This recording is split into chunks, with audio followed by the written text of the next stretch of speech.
Երբեմն կողքից նայելով ընտանիքին, ամեն ինչ շատ կատարյալ է թվում։ Գեղեցիկ լուսանկարներ, միասին ճամփորդություններ,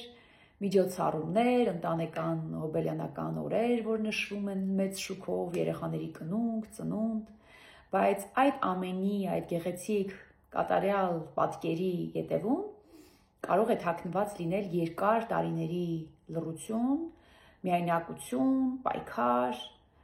Ինչու ենք մենք սովորում այդքան վարպետորեն թաքցնել մեր ընտանեկան դժվարությունները։ Ինչ-որ մեկը թաքցնում է իր երեխայի խնդիրները, լուրջ խնդիրները, ինչ-որ մեկը կարող է թաքցնել կնոջ հարցերը, դժվարությունները, վեճերը իրենց ընտանեկան կյանքի անընդհատ,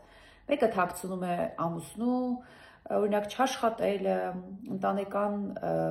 կյանքի մեջ չներգրավված լինելը, որ ամբողջությամբ միայնակ է ինքը այդ լուծը տանում, մեկը թաքցնում է հարբեցողություն, մեկը թմրամոլություն, մեկը դավաճանություն, եւ մենք կարծես այդ ամբողջը ծածկելով նման է դա, այն իմ տեսահոլովակի մեջ, որ ես ճաքերից էի խոսում ընտանիքի, դա նման է նրան, որ մենք մեր տան մեջ ինչ-որ վնասված հատված ունենք եւ այդտեղ նկար ենք կախում, բազմոցն ենք տանում դնում այդ, չգիտեմ, վնասված պաստառի, պատրված պաստառի դիմաց,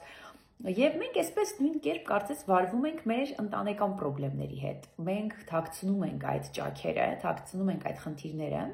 առանց գիտակցելու, որ այո, ծածկելը դա պաշտպանական մեխանիզմ է հոգեբանական, դա օգնում է, որ մարդը միանգամից այսպես չփլվի, բայց եթե մենք այդ մեխանիզմից օգտվում ենք անընդհատ կամ երկար,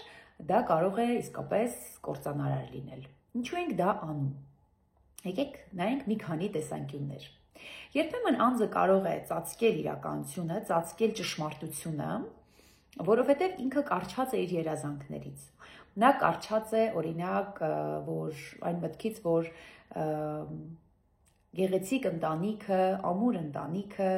դա երջանկության գրավականն է, ինձ համար միշտ ընտանիքը արժեք է եղել, եւ ես կառչում եմ իմ այդ երազանքից, կառչում եմ իմ այդ արժեքից, եւ չեմ ուզում առերեսվել ճշմարտության հետ, որ իմ այդ պատկերը, իմ այդ երազանքը չփլուզվի։ Ինչ որ մեկը կարող է ծածկել, որովհետև իր համար այ խելացի երեխան, հաջողակ երեխան, ձեռքբերումներ ունեցած երեխան, դա իր պատկերացումն է առողջ ընտանիքի մասին, եւ այ եթե ես ունեմ այսպիսի երեխա, ով ոչ թե այսպես, չգիտեմ, տառապում է անորեքսիայով կամ բուլիմիայով, այլ պարզապես մի փոքր լրակյաց է, ես ունեմ աղջիկ, ով ոչ թե բունտ է անում եւ օրերով փախնում է տնից կամ առանց մեր արտոնության կապ է պահում հակառակ սեռի հետ, ապրում է սեռական կյանքով, որը վերջում ավարտվում է շատ լուրջ ողբերգությամբ, այլ պարզապես ինքը չի սիրում սովորել եւ մի քիչ այսպես ազատատենչ բաներ ունի, հակումներ ունի, դա է մեր միակ խնդիրը, դա է, չէ, ընդհանուր առմամբ մենք ոչ մի որևէ խնդիր չունենք մեր աղջկա հետ եւ այլն, դրանով նորից մայրը կամ հայրը կարող է պահել այդ լավ զավակ ունենալու, այդ առողջ ընտանիքից դուրս եկած առողջ երեխայի այդ երազանքը, գաղափարը, պատկերացումը։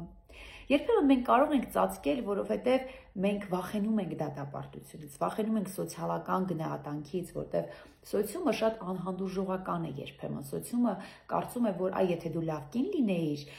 քո ամուսինը քեզանից չէր գնա, ուրեմն դու չես կարողացել որպես կին պահել քո տղամարդուն, այ եթե դու լավ ամուսին լինեիր, քո կինը, չգիտեմ, գիշերվա 3-ին աշխատանքի չէր գնա, այ ուրեմն դու չես կարողացել լավ կին պահես, դրա համար ինքը ուրեմն գիշերվա 3-ին գնաց աշխատանքի ու քո տունը քանդվել է դրանից։ Պետք չի դա մեջտեղ անել, ավելի լավ է ծածկել, չկա խնդիր, չկա պրոբլեմ, ամեն ինչ ես ճիշտ եմ անում, դրա համար ունեմ շատ ճիշտ, շատ լավ տեղին ընտանիք։ Կամ գուցե սոցիումը քեզ ասի, որ դու գուցե լավ կին լինեիր, եթե դու լավ կին լինեիր, քո ամուսինը չէր խմի, քո ամուսինը թմրամոլ չէր դառնա, չէր խաղա, այ ուրեմն դու ինչ-որտեղ ձախողել ես, տես, այն մյուսը ինչքան լավ էիր ամուսնուն պահում կողքին, իսկ դու դա չկարողացար անել, կամ երբեմն Ծնողները մտածում են, որ եթե ես խոսեմ իմ երեխայի խնդիրներից, իմ երեխայի խնդիրներից, դա կնշանակի, որ ես որպես ծնող ձախողել եմ, ես չեմ կարողացել լավ երեխա դաստիարակել, ես չեմ կարողացել երեխայիս հետևական լինել, ճիշտ ուղու վրա դնել, եւ այս վախերից ելնելով մենք կարծես ծածկում ենք, որ մեզ չդատեն, մեզ չմեղադրեն իրականության մեջ, կատարվածի մեջ, կամ մենք շարունակում ենք կամ ծածկում ենք կամ շարունակում ենք ծածկել, որովհետև մենք երբեմն իսկապես առճակատվում ենք այն փաստի հետ, որ մենք այնքան երկար ենք ծածկել, որ եթե ես հիմա որևէ մեկին ասեմ, որ գիտեք, սա է եղելությունը, ես այսքան տարի այս ամեն ինչը քաշում եմ, ինձ չեն հասկանա։ Բոլորը կմտածեն, որ ես իմ գեղեցիկ ընտանիքը այսպես փլուզում եմ, հաճախ անգամ կան կանայք, որ թերապիայի մեջ պատմում եմ, որ երբ որ ես ամուսնալուծվեցի եւ ասեցի, որ գիտեք, այսքան տարի սենց է եղել իրավիճակը, ոչ ոք ասում, ոչ ոք չէր հավատում, ասում էր, ո՞նց կարա տենց լինի, բայց դուք ընտիր ընտանիք եք, մենք միշտ ձեզ տեսել ենք, ո՞նց դու կարա սենց ընտիր տղամարդուց ամուսնալուծվել, արդեն այնքան երկար են մարդիկ ծածկում, որ մտածում եմ, որ եթե ես անգամ հիմա ասեմ, ոչ ոք ինձ չի հավատա, ոչ ոք չի պատկերացնի, որ ես այսքան տարի սենց սիրուն այդ քողը գցել եմ ու տակը ինչ է կատարվել, ոչ մեկ չի իմացել, բայց ինչ է տեղի ունենում, երբ որ այդ իսկապես քողը պատռվում է, շատ ծանր է լինում, որովհետև դա իսկապես նման է նրան, որ դու քո մարմնում ունենաս մի խնդիր առողջական եւ երկար տարիներ դու չզբաղվես դրանով, չգնաս հետազոտությունների, չկանխես եւ վերջում այդ հիվանդությունը արդեն դառնում է մի խնդիր, որը իսկապես քո կյանքին վտանգ է սպառնում։ Ես ես վերջում ունեցա մի պատմություն իմ ընկերներից մեկի հետ, որը 1 տարի շարունակ արնահոսության խնդիրներ էր ունեցել եւ չէր հետազոտվել, անդադ մտածել էր կանցնի, լավ կլինի եւ այլն, եւ երբ որ իսկապես խնդիրը բացահայտվեց, արդեն խնդիրը այնպեսին էր, որ կյանքին է վտանգ սպառնում եւ հարց է, մենք կկարողանանք իսկապես հաղթահարել այդ մեծ ճգնաժամը, թե ոչ։ Ինչ կարելի է անել, ընկերներ։ Նախ մենք պետք է հասկանանք, որ ճշմարտության հետ առերեսվելը դա երբեմն իսկապես օգնում է կանխել, երբեմն օգնում է բուժել, երբեմն իսկապես օգնում է օգնություն ստանալ։ Երբ որ մենք այդ ծածկելու process-ի մեջ ենք, մենք նաև թույլ չենք տալիս, որ մեզ օգնեն։ Մենք թույլ չենք տալիս, որ հենց մենք ինքներս տեսնենք այդ խնդրեմը։ Այս վերջերս մի այցելու ունեի, ամուսնալուծվեց ամուսնուց, որտեղ շատ երկար տարիներ հարբեցողության խնդիրներ էր ունեցել ամուսինը եւ այսպես վերջը չդիմացավ, բազմազավակ ընտանիք էին, երեխաներ ունեին փոքր, չդիմացավ այս կինը, ամուսնալուծվեց ու պատմում էր, որ օդանավով հետ էր վերադառնում եւ ասում է, որ 3 օր առաջ էի ամուսնալուծվել, հետ էի գնում եւ ասում է, իմ դիմաց նստեց մի զույգ ամուսին եւ կին, ամուսինը երբ որ նստեց արդեն իսկ հարբած էր, խմած էր եւ ասում է դեռ օդանավը չի թռիչք չի կատարել, ինքը արդեն այսպես սեղմում է այդ կնոպկան, որ ինձ վիսկի բերեք, ամբողջ ընթացքում 10-12 ժամ նրանք գնացել էին օդանավով, այս մարդը անհանգստացրել էր, խմել էր, աղմկել էր, անգամ որ եկել էին ու ասել էին, որ կցանկանաք մենք իրենց սև ցուցակ գցենք, կցանկանաք, որ ձեր տեղը փոխեմ։ Այս կինը ասում է, ես ոնց որ չուզեցի իրենց համար խնդիրներ ստեղծեմ, որտեղ տեսնում էի, որ կինը շատ է ամաչում, անգամ այսպես հուզված է, անդադ ամուսնում ոնց որ բան է անում, որ դե լավ դե վերջացրու, դե չի կարելի, մարդկանց անհանգստացնում ես։ Ու ասում է, ես ոնց որ ոչ մի բողոք չներկայացրեցի, թեև հենց ճիշտ կողքիս էի նստած։ Հետո ինչ որ մի պահ ամուսինը գնացել էր զուգարան, ասում է կինը այսպես ինձ ասեց, որ գիտեք ինքը միշտ այսպեսին չի, ուղղակի ոնց որ ինքը օդանավից վախենում է, դրա համար սենց խմել է, դրա համար է այս վիճակը։ Ասում է, այս այդ պահին նայեցի այդ կնոջը, ասեցի, գիտեք, ես 3 օր առաջ եմ ամուսնալուծվել ու հենց այս խնդրով եմ ամուսնալուծվել։ Ասում է, այս կինը այսպես ինձ նայեց ու սկսեց լաց լինել։ Ասում եմ, մենք սկսեցինք երկուսով լաց լինել ու ես ասեցի, թե ես այնքան լավ եմ հասկանում ու մենք խոսում էինք հենց այդ փաստից էլի, որ ինքն էլ տարիներ շարունակ ծածկել էր, որ ինքը միշտ այսպեսին չի, ինքը միշտ չի խմում, միշտ չի որ սենց է, ինքը նաև այսպեսին է, հա, խմելը հասկացանք, բայց նաև ինքը այսպեսին է, նաև սենց լավ բաներ ունի։ Մի խոսքով երկու կին նստել ու լաց էի եղել օդանավի մեջ, եւ երբ որ ես այդ պատմությունը լսեցի, իսկապես որոշեցի այս տեսանյութը նկարահանել, երբ որ մարդիկ ծածկում են շատ երկար։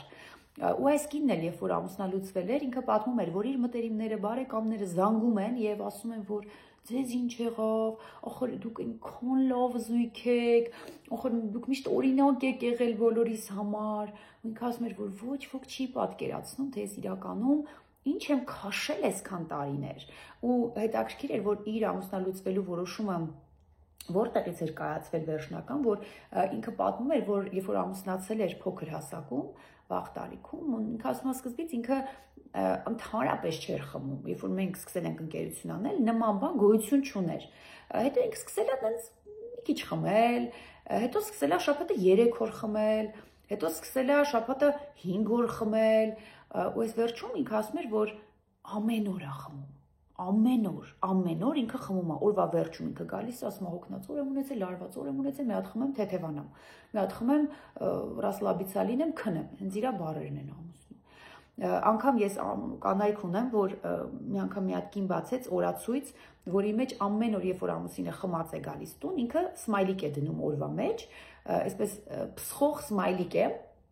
ու երբ որ ամուսինը նստած հեռապային ասում էր, «Անի ջան, չափազանցնում ա հիմա մարդ ես, բան ա եղել, մի անգամ է խմել ենք, ոնց կարելի է պատմություն սարքել, ինչ եմ անում, 2-3 բաժակ հիմա պերերիվի ժամանակ բան եմ խմել, ոնց կարելի է դա պրոբլեմ սարքել»։ Կինը այսպես բացեց այդ օրակարգը հեռախոսի մեջ եւ անկեղծ եմ ասում, ամսվա կտրվածքով ամիսը բացվեց իմ աչքի առաջ, հազվադեպ օրեր կային, որ դրված չէր այդ փսխող սմայլիկը, իսկ ամբողջ այդ էջը դեղին ու կանաչ այդ փսխման նշաններ, այդ փսխող սմայլիկներ։ Եվ ամուսինն էլ այսպես չգիտեր, որ կինը այդպիսի բան է լրացնում իր հեռախոսի մեջ, երբ որ այսպես պատկերը նայեց, երբ ինքն էլ մի պահ արճակատվեց այդ փաստի հետ, որ որքան քիչ են այն օրերը, որ ես խմած չեմ գալիս տուն։ Ու ինչն է այստեղ հարցը, որ տղամարդու համար, ով աշխատում է մի կոլեկտիվում, որտեղ ընդմիջմանը բոլորն էլ կարող են խմել, դա դառնում է նորմա։ Ինչ է նորման։ Մենք ստատիստիկայից գիտենք, հա, նորման դա մի բան է, որը ամենահաճախն է հանդիպում, ամենաշատն է հանդիպում։ Եվ եթե տղամարդը աշխատում է մի միջավայրում, որտեղ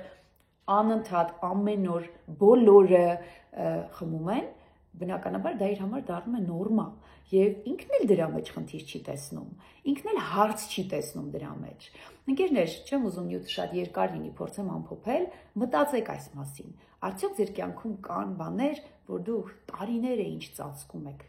Ծածկում եք երեխաներից, ծածկում եք ծնողներից, ծածկում եք ընկերներից, ծածկում եք հոգեբանից։ Ես այտենց այցելուներ ունեմ, որ իրանք գալիս են ու ծածկում են, իմ մոտ են ծածկում, ստեղել են ծածկում։ Ցավում եմ իհարկե, բայց եկեք մտածենք այս մասին։ Եկեք մտածենք, որ իսկապես բաներ կա, որ կարելի է կանխել ժամանակին, կարելի է բուժել եւ